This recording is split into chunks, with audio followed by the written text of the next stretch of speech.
Alright, this is our last problem for our long division, and then we'll get into an easier division called synthetic division. So, again, you want it in descending order, and we don't want any missing terms.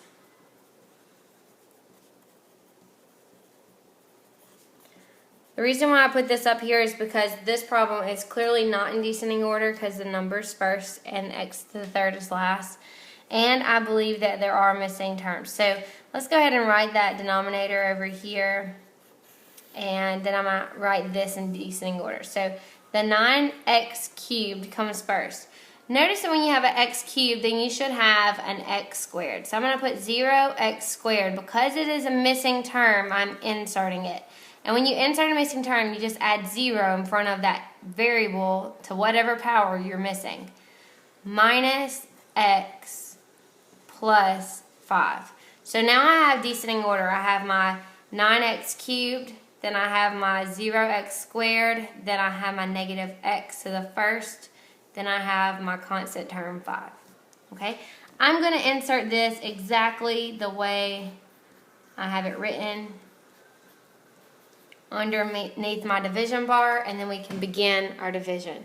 So when we begin our division, remember I asked myself, what can I multiply times 3x to get 9x cubed? Well, what can I multiply times 3 to get 9? And that's 3. What can I multiply times x to get x cubed? And that's going to give me x squared. So 3x squared times 3x gives me 9x cubed. 3x squared times 2 will give me 6x squared. Now notice the insert missing terms that I had. Every time we're dividing, you will always have like terms on top of like terms. You'll have your x cubes on top of your x cubes, your x squares. If I would not have had my insert missing terms here, something bad could have happened with the rest of my problem. So it's very important that you insert your missing terms. It does serve as a purpose. Now remember, you want to subtract. So when I subtract, I change all the signs to the opposite. My leading term cancels out. And I have 0 minus 6. That's going to just give me negative 6x squared. And I bring down the next problem, that minus x. And I ask myself, what times 3x will give me negative 6x squared? Well, what times 3 will give me negative 6? A negative 2. What times x will give me x squared? An x.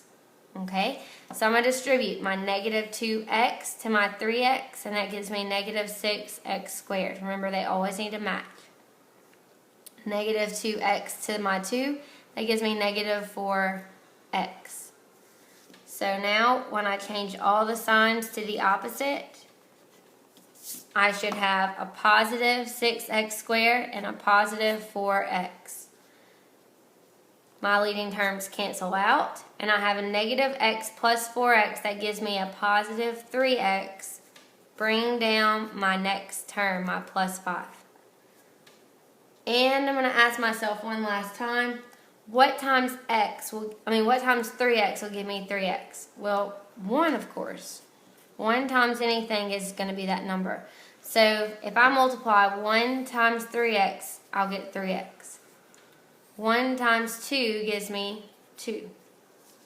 I need to change all the signs to the opposite. Always make sure that the number that you're trying to get is the same on top and bottom. So I have 3x over 3x. Change all the signs to the opposite. The 3x's cancel, and I have 5 minus 2, which is 3. And remember, this is my remainder. So when I write my remainder, 3 over the 3x plus 2, this is my answer for the question of that problem. So this is the last division problem with long division, and now we're going to learn synthetic division in the next video.